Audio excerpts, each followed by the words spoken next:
As we mentioned, we're going to move now on to how the 5-year forward view is being implemented. So we'll get the next panel up here. And what impacts the STPs, you probably know the sustainability and transformation plans are having in each of the 44 what are known as the local footprints. So these are the panel that we're going to be talking to now.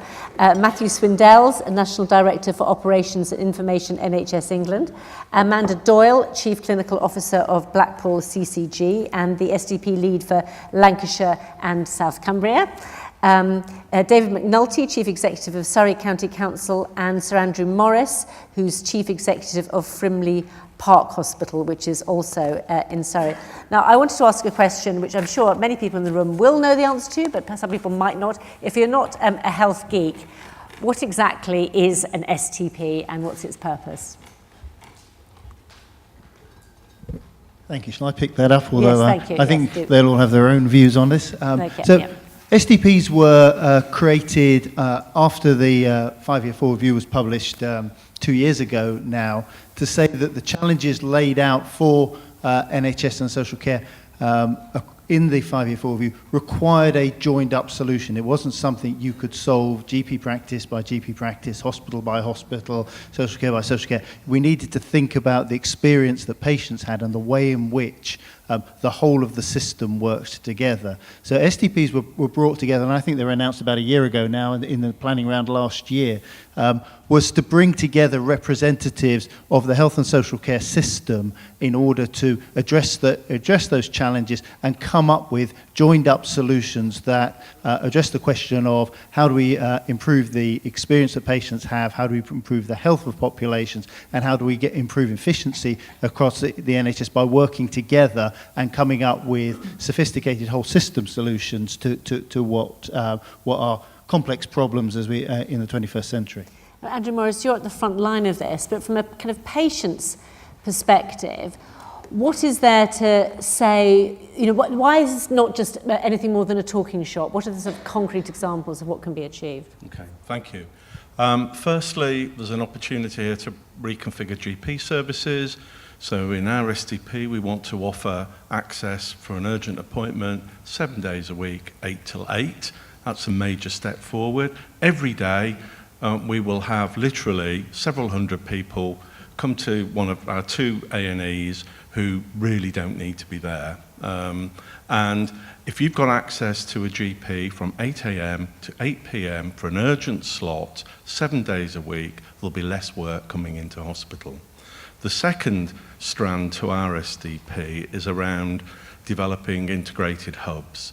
So can we get the GPs to work with a team of community nurses with some mental health support, some social work support, and some consultant support around looking after the really, really sick and frail people who are likely to come into hospital? And can we wrap a management plan that keeps them in their own home for longer?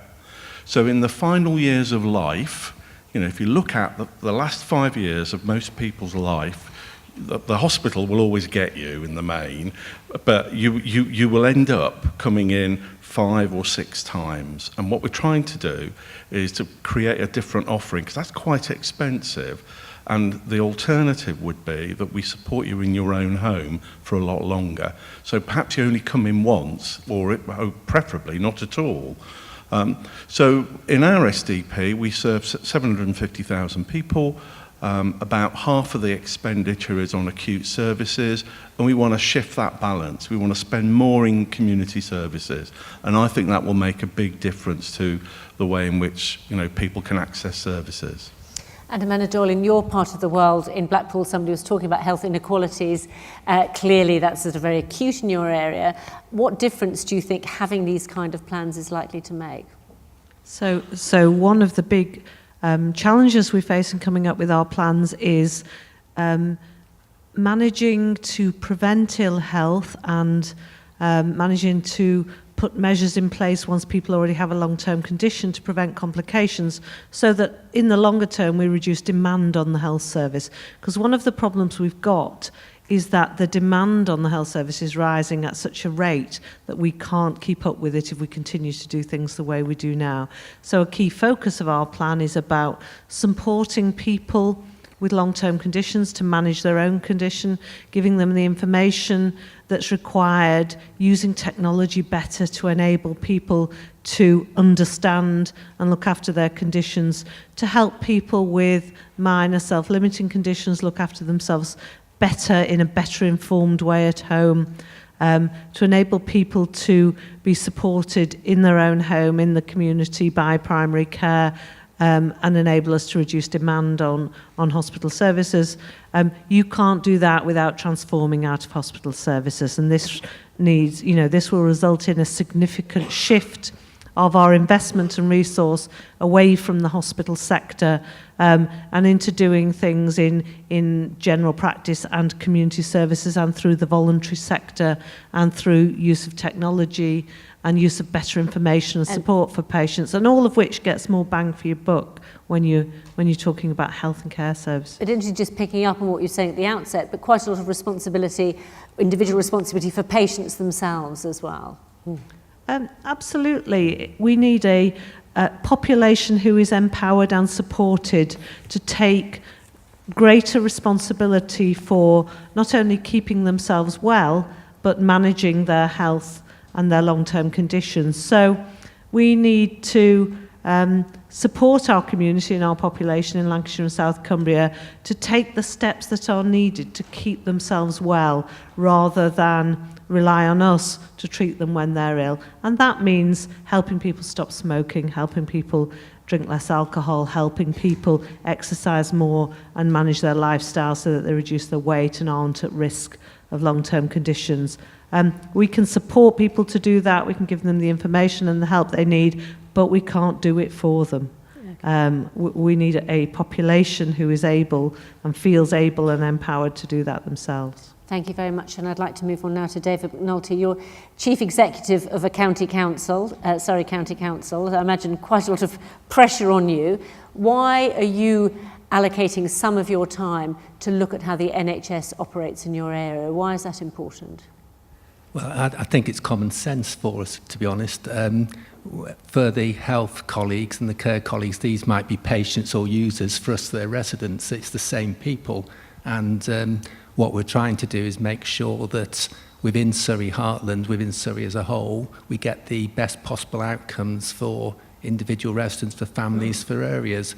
I think the other point for me is that well-being and health can't just be left to the work of health and care professionals. It's actually about mobilising the whole of the community, the whole of the resources that are available within the wider set of public services. So what's the contribution of housing? What's the contribution of skills? What's the contribution of general prosperity in the area? All of those are going to have an impact on the health and well-being and help to take some of the pressure off the health and care system. So to me, it's just a fundamental contribution we can make.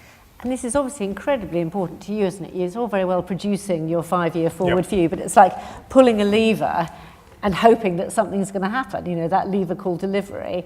And so it's very important that this happens in different places around the country. Yes, I mean, I think it's less about pulling a lever, it's more about empowering frontline leaders, patients and the staff of the health service and local government to actually make the changes that they themselves can see are needed. And really all this is, it doesn't matter what you call it, it's just a structured way for people to figure out what are some of the daft things that have been going on that everybody can see needs to change, and then actually to agree how to bring those changes about. And the result of that will hopefully be some very tangible gains, so that if it's your mum, the home help and the district nurse and the GP service are now all in the picture as to what support your mum is getting. If it's the person who repeatedly believes they need to go to the A&E department because they're not quite sure what this walk-in centre or this urgent care, or they can't get a GP appointment, well, we've actually made it easier to get the urgent GP appointment, and then people getting their full health needs looked after. If it's the person Jane was talking about earlier with learning disabilities, then they're also getting their blood pressure checked and a dental checkup at the same time. So, I mean, it may sound kind of complicated, but when the rubber hits the road, it's this kind of stuff that actually will be the test as to whether or not it's a practical difference. Lovely. Well, I'd like to open this up to the floor now, particularly questions about how SDPs work, and then we're going to move to general questions towards the end of the session. So, yes, how about on this side of the room over here? There's a couple of people. Yes. Lovely. And then pass on the microphone afterwards. Thank you. And if you want to say who you are and where you're from, as speakers have been doing. Yeah, I'm Sue Bailey. I'm Chair of the Academy of Medical Royal Colleges, so thank you for plugging Choosing Wisely, so I'll come back to that. Thank you for talking from going from an illness to a wellness model. I find that a bit sort of perplexing as we spend a pittance on prevention. But my question is, what are the STPs and NHS England going to do to support the lifeblood of the NHS, social care and voluntary sector, the workforce? We have relentlessly squeezed out of them their emotional intelligence and their resilience over the years because of austerity, because of pressures, because of social inequality, because of everything that's going on around us.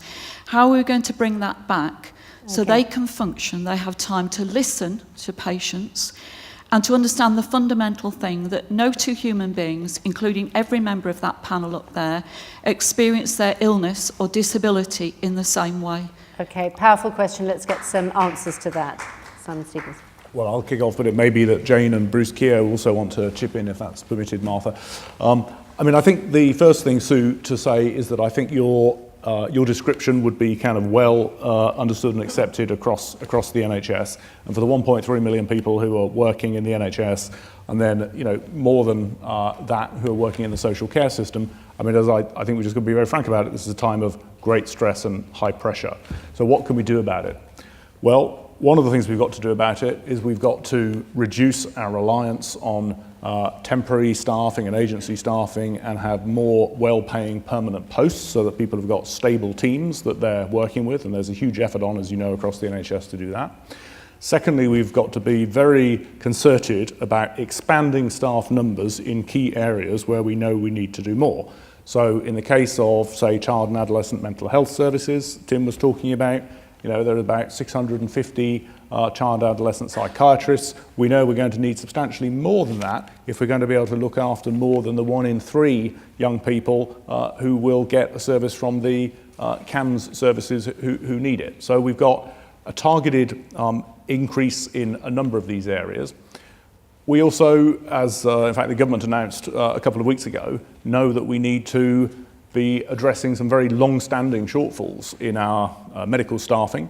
And so another 1,500 medical graduates is going to have no impact today or tomorrow or the day after, but looking out over 10 years, 15 years is, if you like, a vote of confidence in an expanding and a more comprehensive health service. And then there's a whole lot of stuff about just the way the NHS itself operates where we can do a lot better. One of the things I personally care a lot about is that we do not do a good enough job looking after the health and well-being of our own staff. We, NHS England, became the first health service in the world to provide a full GP health and well-being service, which comes online this coming January. We've just commissioned that. I see you're sitting next to Maureen Baker from the Royal College of GPs, who may want to talk a bit about that as well. We know that there's a lot more that individual hospitals and employers can be doing around the stress and well-being, musculoskeletal services and other offers for staff, and we've created a £450 million incentive programme for hospitals this year to try and help the NHS raise its own game as a healthy employer. But I don't know if either Jane or Bruce want to come in. And perhaps the idea of if we could have a microphone down here, thank you. So was the idea to pick up on this, the emotional intelligence being squeezed out of the system? I think it's a very valid point. We know that the services and the people that provide their services are under extreme pressure. I spend a lot of my time with frontline nurses and midwives and care staff. I do think that some of the things that Simon's talked about are really important, and perhaps for us one of the most important things is about improving staff experience, helping people to feel valued, empowered, able to speak up, and actually listening to them. And when you look at the evidence around staff that feel fully engaged, it does actually help in terms of their own well-being and their ability to cope with which are undoubtedly inordinate pressures. The other thing we need to do, and we are doing, is working about what are people doing that's wasting time. So one of the most frustrating things for clinicians is that if they are doing things that they don't think they need to do, that they're doing it because they're filling a gap because there's not a receptionist or there's not a porter or there's not somebody to go and collect, drugs from the pharmacy. And actually, if you start to look at that and start to provide support for that, so you can free them up to do what they are trained and well educated to do, that does make a big difference. And then thirdly, I would say, this is about looking at the whole team. It's not about looking at people in silos and individual professionals. It's about looking at the whole team and working out who is best placed to deliver the right care for those patients. And that might mean that there are some new roles. It might mean that in emergency departments that we have more physiotherapists, we might maybe have other clinical professionals that can actually support those services. But we look at it together and we actually ask staff what would make their job better, alongside, as Simon has pointed out, the need in many cases, or in some cases certainly, to increase the numbers of staff we've got. Lovely, thank you very much. We've got lots more people who'd like to ask questions, particularly good of the STPs. Next door, Maureen. I've got a mic. Oh, you got the mic. Oh, very good. Thank you. Maureen Baker, Royal College of GPs. My question is to Sir Andrew Morris, and I'm interested in what you said about GPs providing appointments 8 to 7 days a week, and GPs also doing much more to look after patients in their own home. At the same time, as we've heard from Simon about the lack of investment and support there has been up to now for GPs, I do very much welcome the announcement about the occupational health service for GPs, but I'd just as rather they didn't need to use it on account of trying to cope with the intolerable demands. So how is the STP going to support GPs so that the whole system can work for everyone's sake, and not just for letting acute hospitals run smoothly? Thank you. Thank you. It's a very good question. So if you come to Surrey Heath, that's Camberley and Bagshot, serves about 100,000 people. We have got GPs that are running a service 8 till 8 for their urgent patients. We have got GPs in charge of an integrated care team that are monitoring the high-risk patients that are likely to come into a hospital setting and keeping them out of hospital with their teams. That's already happening, and it's happened within existing resources. So we made a conscious decision a few years ago, 2 years ago, that we would have less work coming into the hospital as a enabler to actually pump prime that particular initiative. So that's in being presently. I think general practice is under enormous pressure, and you have to ask yourself the question, do GPs need to do everything they're currently doing, and can we get a service that's differently configured? So whilst there is a massive investment in GPs going forward, I think there is a greater potential around doing things in a very different way. So if you've put your back out, you currently see a GP, why don't you see a physio straight away instead? Can nurses do a lot more than they're currently doing around taking some of the pressure off the GP community? I also think with hubs, there is an opportunity to bring GPs together and use the scale to maximum advantage. So if you've got a hub that serves 30 to 50,000 people, you can do things very differently. So I think GPs are, part of the, they're going to be our front strikers for the future, and we need to get them resourced really, really well and go back to, I've been in the health service 40 years now, and I can remember the times in the 70s and 80s and 90s where the growth in the hospital sector was very minute. We all used to celebrate kind of 3% growth in medical emergency admissions. It's now 10 or 12%. We need to go back to those days where it was literally 3 and 4%. And the way to do that is to invest in primary care. That's got to be the way forward. Thank you very much. Let's take questions. Can I yes, just, of course, yes. Because I'm a GP, as you know, Maureen.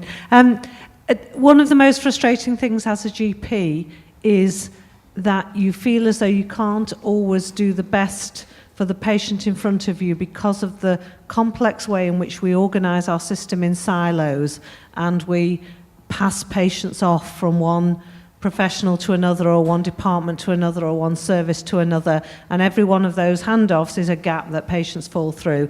That takes a lot of time, it's complex, it's frustrating, both for the GP and the patients. One of the things STPs are doing for the first time is planning our system with everybody around the table. So what would be a concrete example of where you've been able to cut through, break down the barriers of the silos? So what we are doing is planning integrated teams where we've agreed what the clinical pathway for a patient is, and it doesn't matter who the person in front of them is, they can get the patient on that pathway, whether that's a district nurse or a member of the hospice team or the clinical pharmacist who's seen the patient in a practice. So for patients who perhaps have been discharged from hospital yesterday and can't really remember what that was said about what was wrong with them and can't really remember what they were supposed to do with all these new tablets and aren't sure what anybody said about how they would be followed up, we can streamline some of those pathways, and the first point of call for that patient doesn't always have to be the GP because they don't know who else to call. An integrated team can proactively contact that patient. A support worker can contact them the next morning and say, do you know what you've got to do? Do you know when your next appointment is? Have you got the right medication? Do you know what to do with it? Those sorts of things make a tangible difference not only to patients but to the working lives of some of our clinicians. And while offering ever-increasing access to primary care, we have to recognise that we don't have enough GPs at the moment, so we have to look at the wider teams we've got, wider range of clinicians and workers who can support our patients outside of the hospital. Thank you very much. And a question from this side of the room, this gentleman here. Yeah. Thanks very much. I also have 40 years experience in the health service and I'm now a recently retired paediatrician, spending all my life as a clinician trying to get joined up working across the agencies and successfully too. But now I'm co-chair of Keep Our NHS Public, and what I really worry about is the huge elephant in the room here. The real reason for the STPs is financially driven. That's been said by other people, by Chris Hobson, by the King's Fund, and I think Simon Stevens knows that. If we looked him in the eye, he would tell us. You are looking in the eye. You're looking in the eye, but bring it to a question. Yes, would be great. I certainly do have a question, so just give me a moment, please.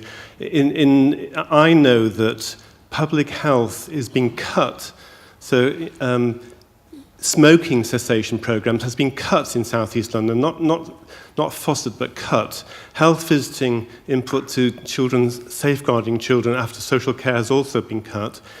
It is really a real dangerous processes going on. So I think what I want to ask you is, will you publicise the STPs now? I think it's just disgraceful, really, that it's been such a secretive process. Okay. In South East London, £1 billion of cuts annually by 2020, on top of £242 million per year in adult social care. And we are talking about fantasy. None of the proposals are new. I spent my whole life talking about working together better, better communication. A lot of important that's my points question. there. Please release the STPs now. Apologise for not doing it earlier, and please say you will definitely go back to the government and demand more money. Has the process has the process been too secretive? Well, I know that all of the STPs do need to be published, and they will be published. The point at which they should be published, well, within a matter of weeks, that will be for people to decide locally when they have got plans that they feel they are in a good position to talk with the public and their local communities about. As it happens in South East London, the proposition there, I mean, you're right in a way. You say that a lot of the ideas that have been talked about in South East London are ideas that have been underway for many years. They have. It's 25 years since I worked in South East London in the NHS, and some of the stuff that we've been talking about then, now we've actually got to get on and do. So the GPs, the hospitals, the community health services, the local authorities in South East London, they're pretty close to, as I understand it, having a proposition that they want to then publish and say, this is where we're headed. What it won't contain is cuts. Actually, there will be more money being spent in real terms in the NHS in South East London in 5 years' time than now, but that doesn't mean there aren't efficiencies to be made. And as I understand it, part of what they're doing is saying, here's what some of them would look like. One of them, for example, is they think they can be much more efficient in the way orthopaedic services are delivered across South East London in the same way that is being done in South West London. So this is not the art of the impossible. Just look across the boundaries of individual boroughs in London and we can learn some of the best practice that exists in other bits of the NHS. The South East London NHS does not exist in isolation from the broader NHS in London or indeed the rest of the country. Matthew Swindells, you have an overview of this. I mean, are you chasing up local areas to publish their plans so you don't have these accusations of too much secrecy? Yeah, we're chasing local areas to get good plans developed that they can then share with local communities, that they will need to consult on pieces on them if they have significant changes within them. But so they will go out to consultation, will they? They will certainly need to go out to consultation. There are other parts which they will need to discuss with their local populations in order to get input into what is the right way to do this. But I think the key point that both the speaker made and that Simon made is that the vast majority of what is coming through in these plans is good, solid, common sense that the NHS needs to get on and do, that it has been kicking around. I also worked in South East London a number of years ago, including managing women and children's services for South East London. A lot of this stuff is stuff that the NHS needs to, by forming the appropriate partnerships between hospitals, between primary care, between community services, with social care, with the local voluntary sector, with local patients, we can do stuff better for people, rather than saying, because we've always done it like this, we must always do it like that, because otherwise it would be a cut, which would be wrong. Okay, well, let's take a couple more questions in this and then more general questions. Yes, that gentleman at the back there, yeah. If you wait for a microphone. I see you've got a clipboard. I'm worried. You're going to give me a question, aren't you?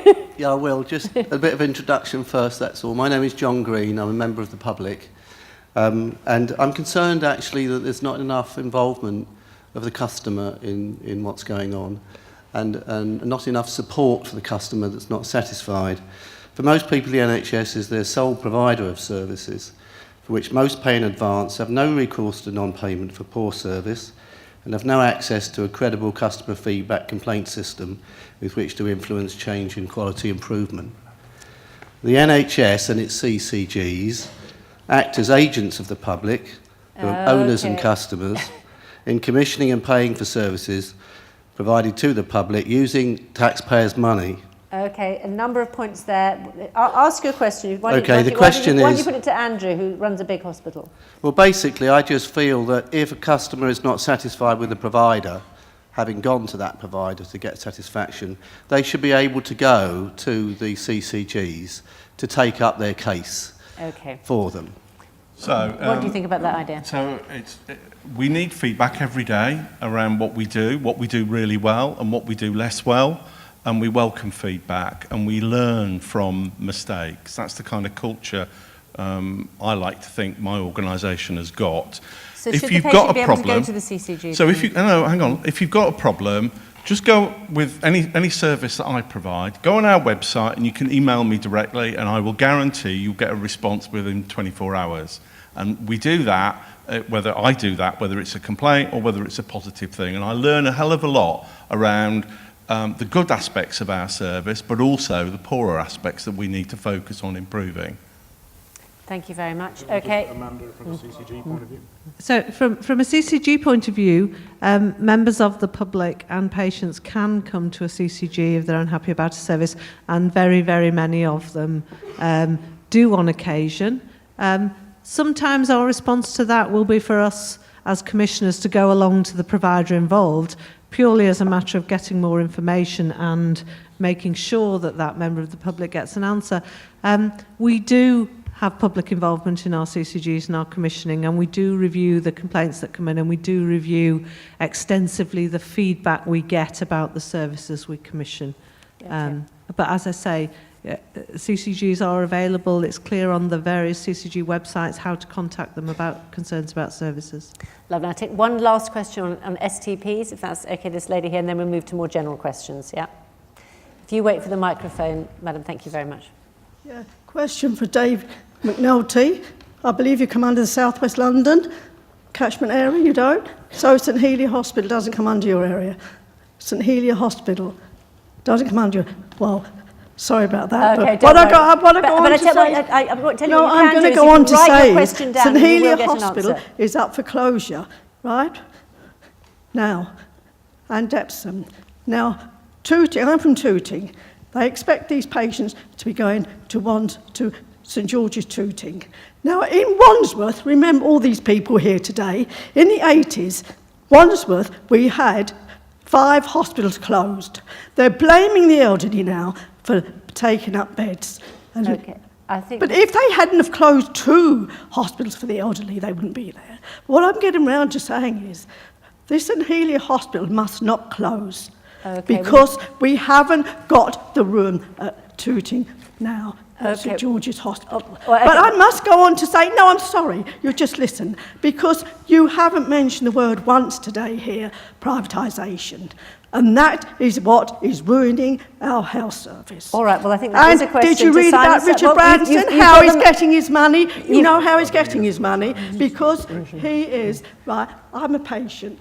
I'm a cancer patient. I go up, oh, give me one appointment. Oh, no, we can't fulfil this. We've got to give you another. So he gets another £100, he gets another £100, and this is what's happening in privatisation. And that is the ruination of our health service. Okay, so I would like to hear more about privatisation and what it's doing to our NHS. All right, thank you very much indeed for your point. I do want to ask other people questions. I mean, this is something people do talk about, it being a hidden agenda for the NHS, privatisation. A brief response to that. Well, I think the concerns are understandable in the sense that what people rightly value about the National Health Service is that it is a publicly accountable health service available for all patients regardless of ability to pay based on need, and that's something that's very precious in this country. And I think, as Malcolm Grant said in the opening comments, whatever else you thought about the Brexit debate and all the divisions on different sides of it, the fact that, even though the NHS wasn't on the ballot paper, it was on the side of the bus, tells me that that is a principle that the people of this country continue to be very dearly attached to, and rightly so. Okay, well, I want to thank you all very much indeed for your contribution.